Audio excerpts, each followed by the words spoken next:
যদি ইসলামী রাজনীতি নিয়ে কেউ কোনো কথা বলতে চায়, জিভ টেনে ছিঁড়ে ফেলে দেওয়া হবে। ভাড়াটিয়া হিসেবে থাকি না এই দেশে। এবার সময় এসেছে একটা বিপ্লবের আর একটা ইনকিলাবের। সে বিপ্লব হবে ইসলামের বিপ্লব।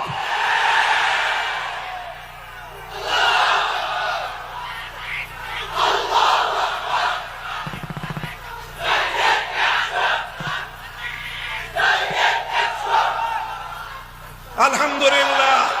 শুনে রাখো, ইসলামের প্রথম থেকে শেষ পর্যন্ত তেলাওয়াতে কিতাবুল্লাহর জন্য মক্তব আর হেফজখানা, তালিমে কিতাবুল্লাহর জন্য মাদ্রাসা, তালিমে হিকমতের জন্য তাবলীগের মেহনত, দাওয়াতুল হকের মেহনত, ইসলামী রাজনীতির মেহনত, তাজকিয়ার জন্য খানকাহের মেহনত, তাসাউফের মেহনত। এই মেহনতগুলোর যে কোনো একটার উপর আঘাত হানার চেষ্টা করলে সে হাত আমরা ভেঙে গুড়িয়ে দেই।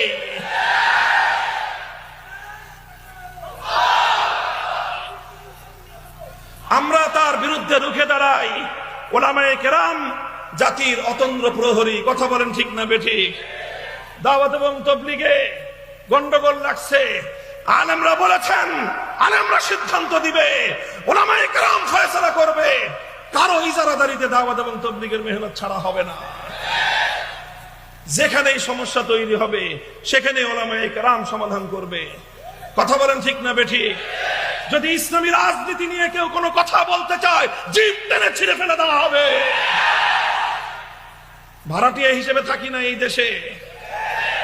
এই দেশটা 1947 সালে ভাগ বাটোয়ারার সময় আমাদের ভাগে পড়ছে। তোমরা বেশি পাইছো, আমরা কম পাইছি, ঠকছি। তখন ঠকার পরে যেটুক আছে এটুক পিওর আমাদের। মুসলমানদের জমিন, স্বপ্ন ছিল, অঙ্গীকার ছিল, এই জমিনে আল্লাহর কোরআনের রাজ কায়েম হবে, সংবিধান হবে আল্লাহর কোরআনের সংবিধান, আইন চলবে আল্লাহর আইন। 24 বছর পর্যন্ত পশ্চিম পাকিস্তানি স্বৈরাচারেরা গাদ্দারি করেছে।